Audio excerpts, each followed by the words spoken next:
But I also heard some stories about big brother and little brother, and I could tell you a few of those types of stories. In the backyard, one-on-one, bloody noses, the whole works. I feel like I had something to do with the development of Tuff Harris as an athlete. And the other theme that I'm picking up on, very importantly, is spirituality and the importance of a spiritual foundation and the success of an athlete. The difference, I believe, with the career of Tuff Harris, and the people that know Tuff and that followed him at a personal level know this for sure, is that you can have all of the God-given athletic potential, but unless you commit yourself, believe in yourself, apply yourself to all of the challenges, and if you have that soundness as a spiritual foundation in your life, you are guaranteed to have success. Whether that's the National Football League, the Canadian Football League, Division I, whatever it is, you're going to have success. And it may not even be in athletics necessarily. And I think that's one of the great lessons that can be learned from all of the athletes that I've seen tonight with the presentations. So it is my extraordinary honor tonight to introduce who will most certainly always be a Montana legend, especially from our part of the state, the Crow and Northern Cheyenne Indian reservations, someone who is paving the way for many other young athletes to believe in themselves, to know that they can accomplish great things if they apply themselves. My brother, Tuff Harris.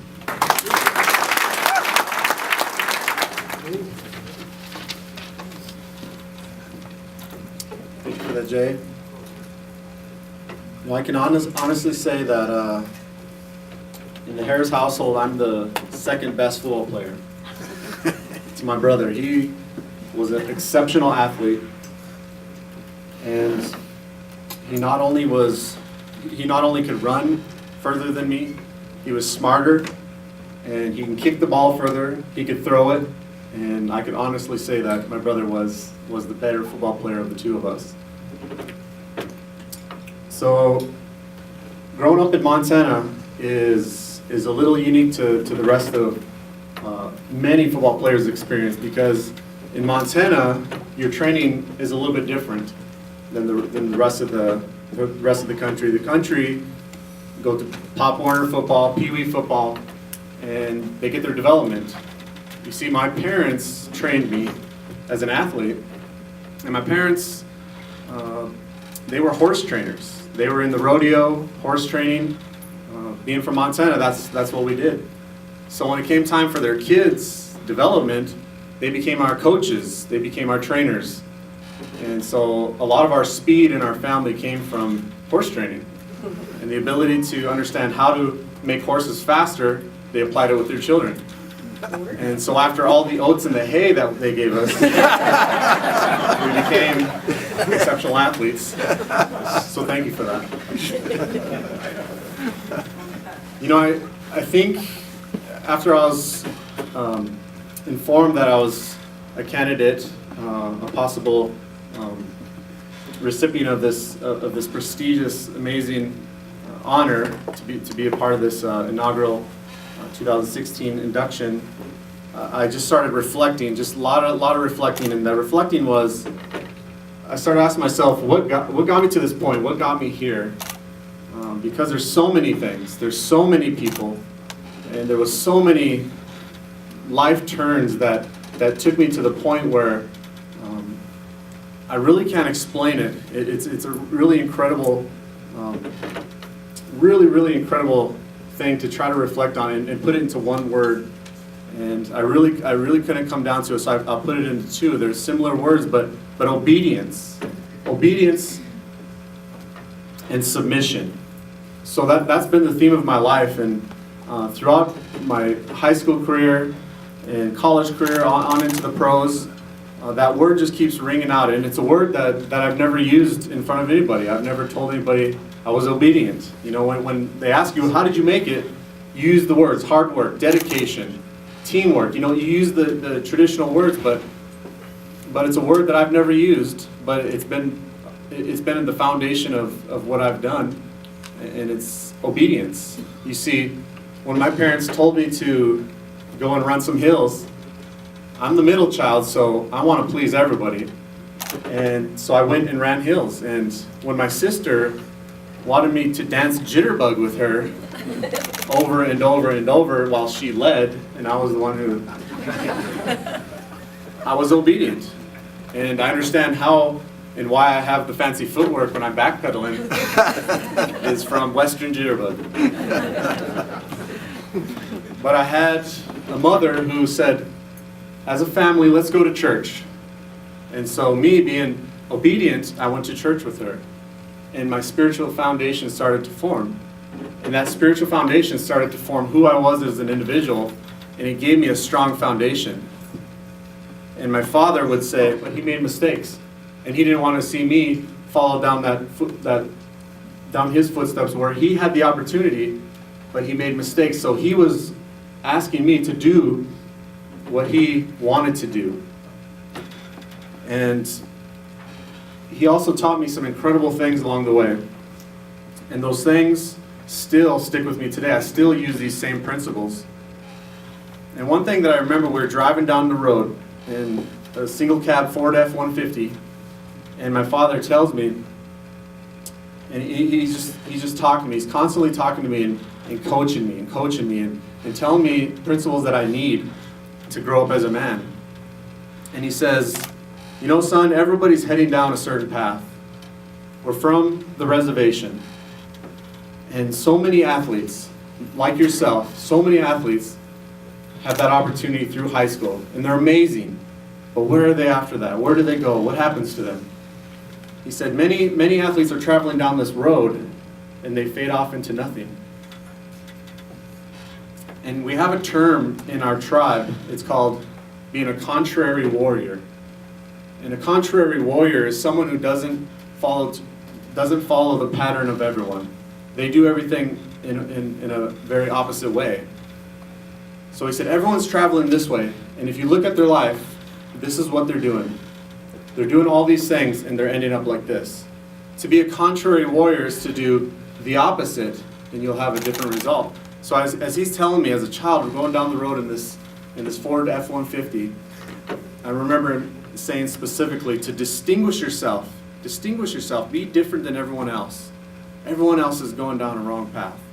So I remember that stuck with me. So everything I did, everyone was quitting.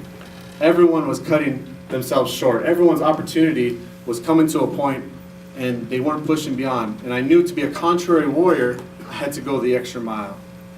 To be a contrary warrior, I had to do the thing that no one else was doing. I worked out until exhaustion, to the point where I got nauseated over and over and over because everyone that I knew, no one wanted to go there. Everyone stopped right there. No one wanted to be sick. But I remember training and getting to the point and then going all the way. And I remember many times my brother leading the way. My brother was out in front. And one thing that I learned from him is there's a mountain out there and we need to get to the top of it. Everywhere we went when we were growing up, my brother took me out. We went fishing, we went hunting, we did all the Montana stuff. But we had to get to the top. His Indian name is Praise on Top of the Mountain. And it's so fitting for who he is because he is always going to the top. Now, most people would take a truck to the top, but he wanted to run to the top. So I followed him. And following his footsteps, following behind my big brother, he did. He challenged me time and time again. And he was truly inspiration and role model for me, just following right behind him. You know, I continue to reflect and think, how am I standing here today? Because I was just being obedient, and being obedient and submitting to someone else's mission. You see, I had a lot of things I wanted to do, a lot of things that I desired to do, but to submit, to come under the mission of someone else, to come under the mission of a team, to come under the mission of an organization, a college, to come under that and let down who I was and all the goals and everything that I had to support that, it was powerful. because in doing that, I achieved all the things that I set out to do.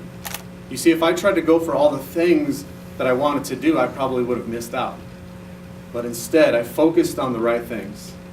And I remember many coaches, and many players along the way, so many to thank. And I remember there was one specific coach, and he was also one of my teachers.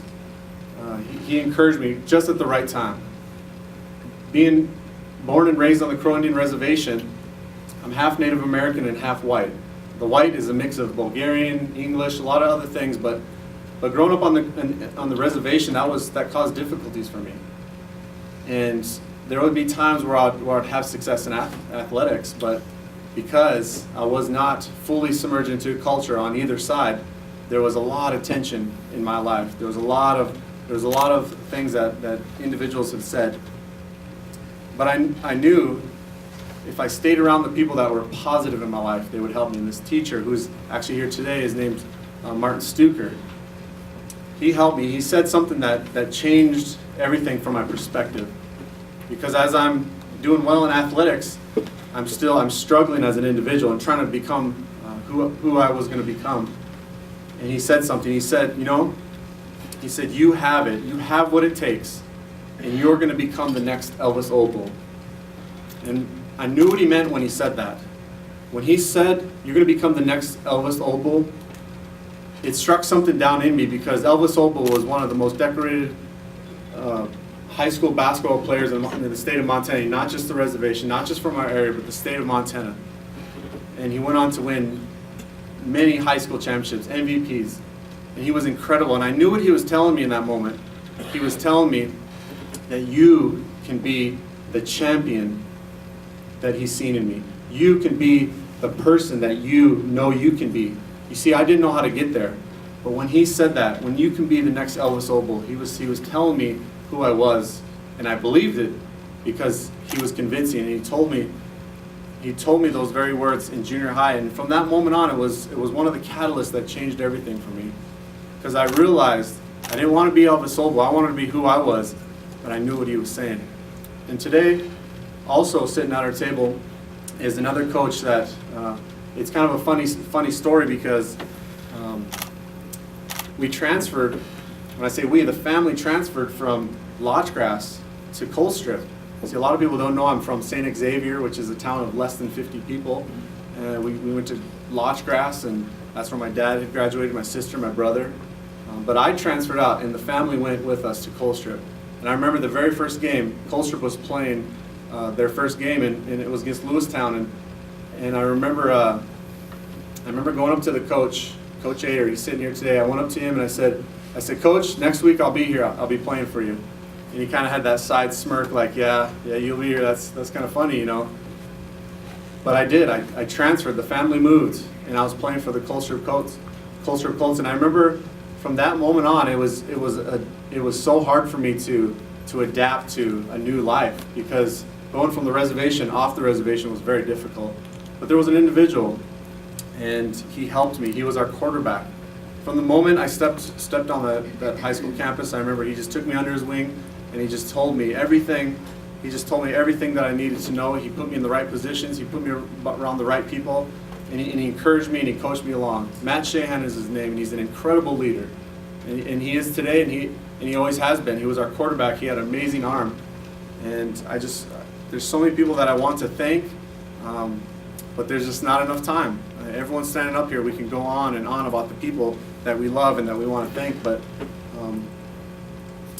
more than anyone, growing up, my mother was a strong woman, and she was the one who introduced me to my faith, introduced me to the Bible, and I read it over and over, and she encouraged me.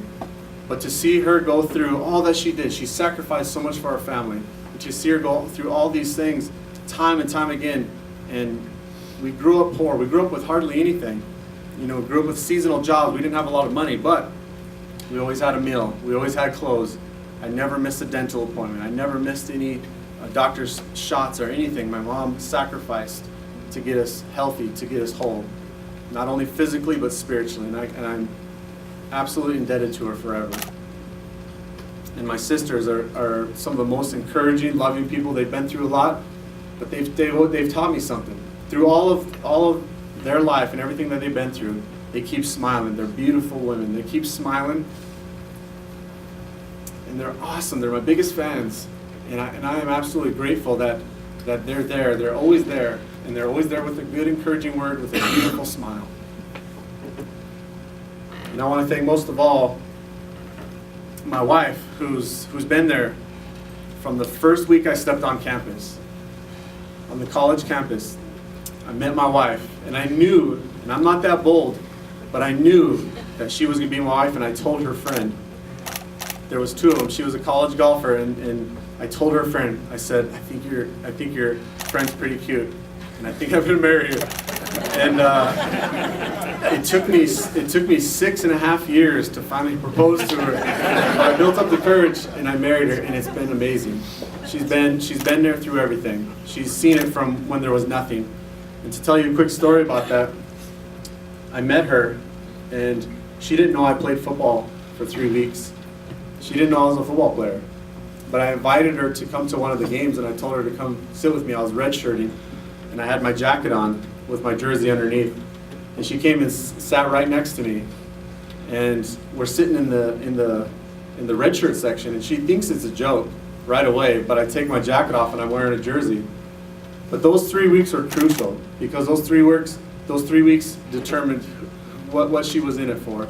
And I remember we had conversations. We had a lot of time together. In those 3 weeks, I really knew what she was in it for. So I knew from that point on, I was going to marry this girl, although it took me 6 years. But she's been there. She's been the greatest blessing of my life. And now we have 3 beautiful, beautiful children. And we just had one son, 3 months old. And people always ask me, are you going to let him play football? I have a lot of things. Football is a double-edged sword. I got injuries. I got scars. I got bruises. I got things on my body that may never go away because of the game of football. If I look at it from just that standpoint, I don't know if I'd let my son play football. But when I look at all the relationships and what football has done and where it's taken me and all the things that I've accomplished and everything that I've seen in this world because of the game of football, 100% of the time when people ask me that question, because of that, I will say yes, I would absolutely let my son play football.